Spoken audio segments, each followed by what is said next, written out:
Hello, everybody. Welcome back to the L1 show, Links with Friends. Today is August 19th, 2026, and we're doing business and security. Was it security? Yes. Okay. We just did social. Never mind. Easy process of elimination. It was, but, I had to say it out loud. And I think we did this last week as well. Let's kick off the hardware section with something that you can't get. And even if you could get it, you can't afford it. Nvidia doubles the RTX PRO 6000 Blackwell's MSRP to a staggering $16,000. This is the GPU with 96 gigs of VRAM. Now remember, last year you could get it pre-ordered for $79.95. It's currently $16,000. Right before I checked Micro Center's nationwide stock, right before this, and they actually have added stock over the last 3 weeks. Nationwide, there are about 350 of these in stock, up from 200 and some last week. And that is a market opportunity, which means that anybody who wants to be a part of it. Now, that is a very short list because it takes a long time to get prepared for this kind of thing, but one company is maybe in a sweet spot. Intel CEO hints at a return to the memory business. What took you so long there, Lip-Boo? It says the market is ripe for innovation and hence is stacking memory and CPU. Yeah, Intel would be wise to use its foundries to produce memory devices once again. It's fascinating how badly Intel has timed things. Because like the first storage crunch 5 years ago, they got out of the storage business. And then they got out of the memory business right before the memory crunch. Remember Optane? Optane would be incredible during the AI crunch, and they were just like, we just don't see memory ever being this expensive again. And here we are. Now, it's interesting because I was reading about how memory has been this expensive before. We've actually seen a dramatic drop in memory prices because it was easy to make. A lot of people had the capacity, so supply and demand, right? And he talks in that article about the commoditization of memory. I don't want to be in that market because it's become a commodity. We're basically selling, like stock what's the word I'm looking for? A lot of stuff, wholesale, basically. And now it's not like that anymore. But memory as a commodity, transistors as a commodity is an interesting lead-in for this. AI computing power is becoming a tradable asset class as CME launches a futures contract. Coronal mass ejection? Commodity mercantile exchange. So this is going to be a futures contract on tokens, basically. What blows my mind about this is that this is retroactively good, even all the way back to like the Hopper generation. So like Vera Rubin is in mass production, and then Blackwell, and then Hopper before that. It's like, hey, have you got a batch of H100s? You can sell this, and it's fine. I know a guy that has some, like his company has space. They bought machines for $180,000 each, like 4 years ago, and they're upgrading, and they're selling what they bought for $180K for $245K because of the shortage. They have made money on 4-year-old machines, which is bananas. So they didn't go into a lot of details exactly how this works. Obviously, you're not going to stand for delivery, right? What does that even mean? Are you going to get a shipment of GPUs? That's not how this is going to work. They say this is supposed to track the rental price for this stuff. So I'm supposing this is cash settled. So it's literally just a casino to bet on AI compute.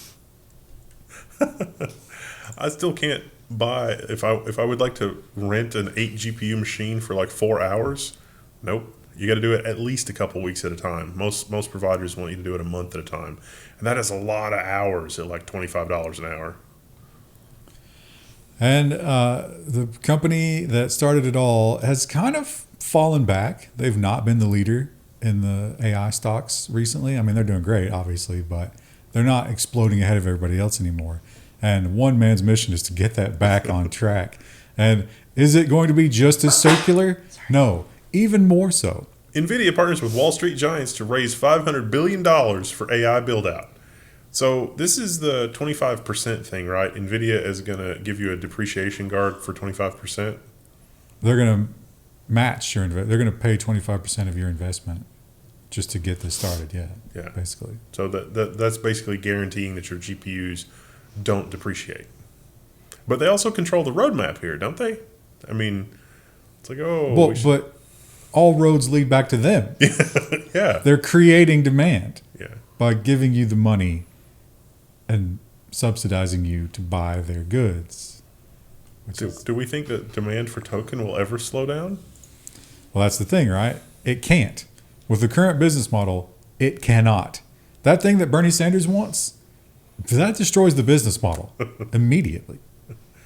What happened with electricity? Did the demand for electricity ever wane for a little bit as we ran out of things to electrify? And, well, it kind of did. Yeah, that's why our grid has been left to rot. Yeah. And if you thought all the flock cameras were covered yesterday, no. When it didn't have anything specifically to do with the government, I put flock cameras in the hardware section. So we've got even more. Flock license plate readers vandalized across central Florida as debate over surveillance technology continues. Incidents in Volusia, Lake counties have damaged thousands of dollars worth of license plate reader equipment. Were these the ones that were spray foamed, or is that yet another story? One was cut down. I don't know if they said what happened to all of them. Also, look at this. This can't be real, right? This is AI intervention for sure. Do you support flock license plate reader cameras in your community? And it's like, I mean, if it's Florida, like in its retirement communities, I could see them being like, "Oh, I'm so scared. That's a good point. Yeah. I'm so scared of everybody. Please keep me safe." on one of the office DID numbers that is normally not used for this, I got a telemarketer call, and because of your thing, I was morbidly curious, and I was like, "What is this about?" And it was Flock, and the question was wildly weighted towards saying yes. And I said no. And they're like, "You don't want your community to be more safe?" And I was like, that's a really terrible way to phrase that question. You're asking me. You should have said no because I'm a robber, and then and it's just like, I like killing it's people. Like, this survey is insane. It's completely insane. I love anarchy. I've been getting a lot of text message poll scams. I haven't got any of the that. scams, but like spam for that kind of stuff. Yeah. But yeah, and they had a third follow-up question that was also trying to talk me into saying the opposite of what I had just said. And it's like, this is absurd. So, yeah, you point out maybe it was the old people, right, for this ridiculous poll results. But the other indicator that might not be true is this guy who just noticed one was cut down and took a video of it and popped it on his social media. He got like 800,000 views and a ton of followers just because of that post. He had no followers before that. And no real media presence. You know what else he got? He got all of his data from the beginning of time handed over to law enforcement. He got his dissident badge on his digital ID. He wasn't even like, "Hey, this is great." He was just like, "Oh, look, somebody cut down a flock camera." Yeah. And it got shared, infinitely. He is suspect number one. The DA is literally filing charges against him right now because they think they've got enough to indict him. Which is interesting because we talk about all these dissidents, and they have no problem finding them, no problem harassing them, no problem tracking them down immediately. But in this case, they don't know what's going on. They can't find anybody. Cargo thieves are staging car crashes to steal AI data center hardware. And so in this case, there was a car crash in like an intersection or something, which stopped the truck that was carrying this, so robbers could then go steal it. No, it's the chase car. Oh, okay. So this is so valuable that there's an escort that follows the truck. And so if the truck gets in any trouble, they radio in, and it's like an immediate response, right? They are pit maneuvering the chase car. And the truck keeps going because obviously you're not going to stop, right? Because that's dangerous. They do not know. They've not found the truck or the drivers. So either the drivers were in on it or they are dead. Well, Someone has killed them for GPUs. That's going to be a really great Netflix documentary in a couple years. oh, no, this one was switches. Or the one that I read about was switches. I think Well, Yeah, it's it's all switches. kinds of server equipment. Yeah. How do they know what's in there? Well, they believe that these organized crime rings are also in the ports and that system. So they know. And this wasn't even a port. This was from Silicon Valley to Southern California. So like barely any distance at all. Do you think this will be like a mission in GTA 6? Oh, Doesn't that suggest do they have time? Do they have time to put it in? Doesn't that suggest organized crime is going to be in the Flock database as well? I mean, we know that the Flock architecture is dangerously insecure. We know that a first-year computer science student knows better than to design something as insecure as the Flock cameras are, which tells me that they're only that insecure by design. They're going to be used to create evidence against people that are dissidents too. What it tells us, and I suspect someday we might see this headline, is that someone in these big tech companies is buying bootleg parts, knowing what they're getting, being happy to do it. And when it comes to your cloud storage, everybody loves it. It's so convenient, right? You don't have to deal with any of the hardware on your own end. But there is a huge red flag that PBS has discovered. PBS broadcaster loses access to 50 terabytes of data comprising 70 years of TV history after contracted cloud vendor goes defunct. Public TV channel sues Iron Mountain, which hosts the archival materials to ensure preservation. Now, PBS's contract was not with Iron Mountain. It was with an Iron Mountain reseller who went defunct. And then Iron Mountain is being kind of squirrely about turning the data over. PBS got a court order for the provider to turn over the data, but Iron Mountain is saying that's not good enough. So PBS is having to sue Iron Mountain, who have said they have the data, but they're not sure about the ownership, so they're not sure about turning it over. But also, this is like 50 terabytes. Like, we could just home lab that for them. Like, would you like to host a copy with Level? Like, we can do that. It'll be fine. And the backlash against the Meta glasses is well-deserved. And let's keep it going.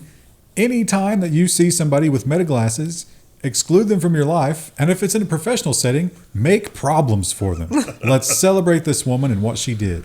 Woman calls out doctor wearing smart glasses during consultation where she had to take off her clothes. These kinds of things need to be banned. Yep. Now, there's no indication that he was actually recording her. But there's no indication it's recording at all.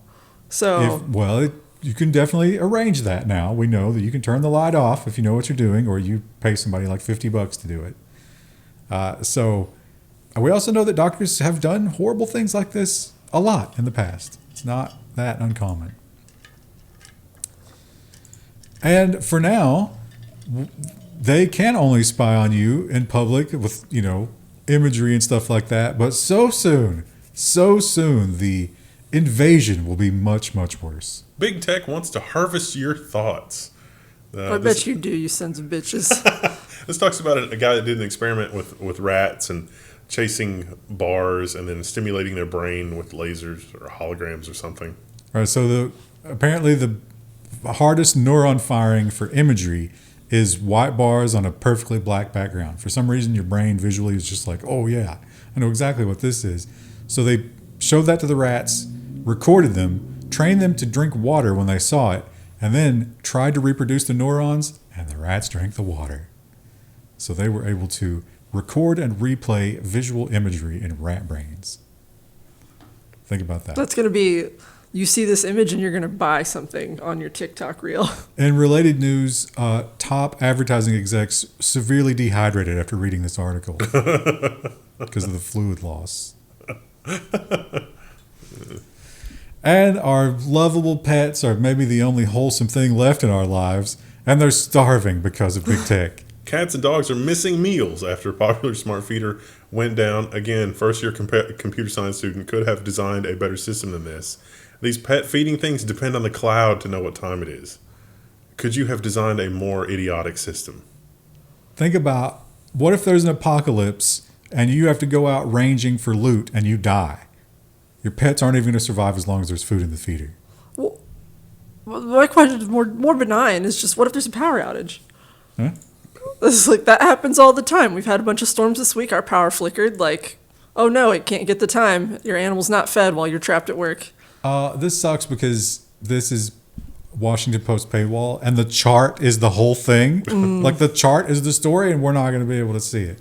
This is terrible. One chart shows the incredible reversal at American tech companies. So the chart was profit. And the chart is like, 6 green bars and 1 red one. Because every tech company is spending more than they're making. They're spending insanely, drunkenly, you might say, for the AI build-out and all of that. And it's all of them. It wasn't one company or individual companies. It was an aggregate. And actually, the number was just pulled down because several announced huge expenditure this past week. We reported last week Google had their first ever red quarter, and it was red to the tune of $120 billion. That's the one that pulled it further down. Yeah. And think about that. So that profit curve only works if we keep the current prices and they continue to increase. So the Bernie Sanders thing again will just destroy that. All the math falls apart in Bernie Sanders' world. Or even just a world where it's like, oh, we can't afford all these AI tokens. Or a world where everybody catches on that China's 10 times cheaper. Yeah. And no one even cares about this anymore. Who's using their phone for this? We don't even there's nothing on this anymore. It's all robots. First rival Android app store just arrived in the U.S. Play Store. It's Aptoid. Is that how you say that? I would say that's probably right. Yeah. Aptoid is the new alternative to Google's own Android storefront. So I'm sure that Google is paying, Alphabet is paying lots and lots of people to load that thing up with as much malware as possible. I trust it exactly as much as I trust the Google Play Store, which is none. Not at all. And we have a new Xbox CEO, and she has been very accommodating, I guess, to the unwashed masses. Not only itemizing all the things that's wrong with Microsoft, but saying that she wants to fix them. However, her latest tweet did not meet with very much approval. Xbox CEO Asha Sharma says the Elder Scrolls 6 is incredible, as Bethesda protesters put up a giant rat outside the building. We've seen this giant rat so many times. It's a good time to be making giant rats. So the version of this article that I saw said that she said something like, oh, I watched a playthrough, and I was like, you watched a whole playthrough of the game, huh? Yeah, she watched probably, what, you think 30 seconds? Yeah, and it's like, oh, it's incredible. And it's like, well, how can you know unless you really sat and watched it? And I doubt she's probably too busy for that. Like, they also put up these flags. This is everybody that's been fired this year. It's also, so you look at this and you say, it's like, okay, the schedule has slipped again and there's a ton of stuff that needs to be done and AI is going to help. But then why would you fire the people? If you've already invested this much money, just keep them going and keep the momentum going. And if AI can be used to augment them, fine. But you wouldn't fire the people until after the game is done. You wouldn't. They asked that we should. I would try to not fire the people at all so we can keep making good games. I was going to say, that's like, it's kind of like you were edging into the darkness there, and I was like, I don't think we want to fire anyone at all if we can help it. But you know what? I meant to delete this one. This turned out to be really stupid, but let's just enjoy the stupidity of it. New messenger app sends text by virtual pigeon, and sometimes the bird just dies. So there's a 0.2% that your bird will die. Your bird can also get lost. It can get slowed down, and it's based on physical distance, how long your message takes. So hours to the next state, minutes within the state, days to cross the earth. I think we need to step up the efforts to build the nationwide Meshtastic network, which is also going to include better software to handle a distributed mesh wireless network. We're going to need a lot of distributed wireless mesh communication. We're going to need some communication mediums that are free from torturous interference. And finally, we have one single design story. The Instagram's new logo. Look at it. Look at it. It's fine. It's very on trend right now. The style of like low X height, rounded letter forms. Is this one of the apps where we should talk about vandalizing flock cameras? It's fine. People were like losing their shit in the comments, but I was like 90% of the time they just use the icon, so like you probably won't even see that half the time. Who has that strong a feeling about Instagram's logo? Those are bots. Those can't be real people. It's fine. It's not a huge change. And those flock cameras we've been talking so much about, they've actually gotten an upgrade. I kind of doubt this is recent. They probably already did this, right? But they're just telling us about it now. But yeah, not only are they taking pictures, they are now absolutely tying your identity. Yeah, you want to make the argument, I got really dark windows. I wasn't driving that car. Well, they know that you were. License plate readers can now track your phone too, thanks to new surveillance tech. Not just the wireless MAC address on your phone, which is randomized, but also the Bluetooth and other signals that it emits. Signal Trace says, no, we don't identify people. But experts say that claim doesn't hold up because do people just randomly trade phones? Whenever we get together, it's like, oh, let's all just swap phones. And a unique identifier has been shown so many times by law enforcement to be something they use to track you. That's the whole tower dump thing. That's how it works. And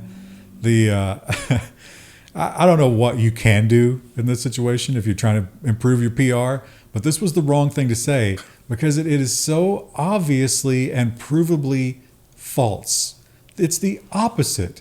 You are exactly this. There is no better example in the world than you. The Bloomberg headline was, "We're not Big Brother." That's the words of the Flock CEO. They've unveiled the new privacy guardrails after Backlash. Now, this is really amazing because no journalist has questioned them. It's like, okay, the privacy guardrails, you guys have been pushing this message that this is only a license plate scanner. And if I'm looking at the features that you've rolled out in this privacy guard thing, it's like, it really strongly suggests there's a lot more here than just license plate scanner, doesn't it? Well, I'm sure all the people who get access to these interviews are people who are friendly with Flock. So I mean, did they're you not gonna upgrade ask your those software questions. functionality a lot from, oh, it does license plate reading and all this other stuff, to, oh, now that it does all the other stuff, we've got the privacy guardrails? Are we just lying the whole time? So the new guardrails are better auditing and login process, because in some places, I think some of these police agencies were just using one login for all of their Flock inquiries. So there was no way to actually tie anything back to individual people. 7 days instead of 30 for keeping the data. I don't believe that. No. I also don't believe that. There's no way they're going to delete that in 7 days. Think about how long a police investigation takes. Yeah. They're going to want to come back long after 30 days. I just don't believe it all. And you're going to have to go through some song and dance to actually get your login. Because in some of these cases, they'd given logins to non-cops, people who worked at the department or did like clerical stuff. So they say they're going to try to prevent that. Or randos, as we learned on Monday. Or yeah, the cops just give their login to somebody else because they like them. That's Bud. He works as a PI sometimes, and it's like, Does he, or is that just your brother-in-law and you guys stalk ladies on the weekend? yeah. But also, I mean, the whole 7 days versus 30 days. Remember that I distinctly remember during the PR thing them saying that you can't build a data profile with these because the logs don't last long enough. And so you're telling me that it was 30 plus days previously? That's enough to build a profile. And the supply chain attack has become the new normal when it comes to these, but this was a big one and it got all the big names. Terabytes of credentials leaked in massive supply chain attack. This is a light LLM, and it did not get fixed quickly. Let's quickly look at the list. Nvidia and, oh, yeah. Kroger. Yeah. It's not good. I dare you to FedEx. go through this list and you haven't done business with one of these companies. And that is not the only big data breach. We also have one that is also supply chain, this time logistics, that, again, everybody uses. A data breach of shipping giant Siva Logistics is rippling across banks, retailers, Steam gamers, and beyond. Can't get your Steam machine stuck in transit? That's maybe why. And we have another rogue AI, and this is really just the same story, just slightly rinsed and redesigned. Suspected China-linked hackers used AI to run the first ever end-to-end autonomous cyber attack on Taiwan's government, an Israeli firm has said. Open source tool built to continuously devise effective hack strategies in real time. Yeah, but we can also use these tools for real-time defense. This is actually probably the best time that there has ever been for fixing bugs and doing defense. Like, this is really bad, but we also have the tools to defend against this now too, which we also need to be doing. Like, there's a labor shortage for that, I would go so far as to say. So Taiwan, I don't think, weighed in on this at all. They weren't the one that told us. Somebody found a log of this somewhere. And so that's a little suspicious. Yeah. In terms of, the situation we know we're in terms, we know certain people want to scare us with this. And they're like, oh God, look, we found this log, and it detailed the whole thing. But we don't know what model this was. It did not indicate what model they used to do this attack. We know it was Hermes and OpenClaw as the agents. That's all we know. Are they trying to outlaw Hermes and OpenClaw? Because I've got some bad news. And Zoom has uncovered a horrible bug, and fortunately it's been fixed, but boy, was this a problem. And, this is another thing that AI found. A Zoom screen sharing bug let anyone take over other devices on a call. Yeah. If anybody was sharing their screen, anybody could get hacked. Oh, good. Yeah. Thanks, Zoom. And the flock cameras have been deactivated in some towns because the towns have gotten so much backlash. They're like, you know what, we're done. But they're physically still there, so they're not running, right? Littleton claims Flock reactivated its cameras without notifying the town. Yeah, I could have told you that was going to happen. Because that's valuable data. So now they must be destroyed. Well, they must be cast into the fire. What they're doing is they're turning off the power at the city level to the poles. But Nuke them from orbit. It's the only way to be sure. some of them are entirely autonomously solar. So they do have solar Yeah. panels. They all have solar panels. Yeah. So I don't know if that's enough to run the whole thing. Whatever you do, don't print a sticker that looks like a solar panel and put it over top. why isn't this working? That's so weird. Yeah. Or just, it's like you don't. That actually would be funny if you sabotage it in such a way that it's not immediately apparent why it's broken. I'm not saying you should do that. I'm just saying, like, that is a thing that could happen. I'm saying you definitely should not do that, but it would be amazing if you talked about having done that in your social media and your private social media, your private messages, so that you can then document the parallel construction privacy abuses that are no doubt going See, on. we've talked about this twice in 2 episodes now, and, like, somehow it's going to attach it to the 3 of us, and we're going to get pulled over all the time. Like, the next week, we're going to be pulled over, like, 3 times. Fabulous! It's going to be amazing. And we have cyber attack, which, as is becoming more and more the case, is just catastrophic because no one was ready for this and they have no idea how to deal with it. Suisun, is that how you say that? Suisun no City idea. I don't know. extends the closure of City Hall and public services amid a cybersecurity probe. Did they get ransomwared? Did somebody get a copy of all of the stuff? Probably. Well, not only that, but it's not functional now. They still barely have 911, but everything else about the government just doesn't work, which is weird. Maybe we should be a little more hands off with that kind of stuff. And I don't remember this guy's nightmare or something, right? This guy is he's either a villain or a hero, depending on which side of this you stand, but he will not stop. Every time Microsoft threatens him, he must have just a backlog of stuff that he's discovered he's waiting because he gets them every single time. Microsoft threatened legal action, and a security researcher publishes a new Windows 0 debug. This is the long-standing feud with the nightmare person. And Microsoft started this. This is entirely Microsoft's fault. Nightmare Eclipse. Yeah. What a name.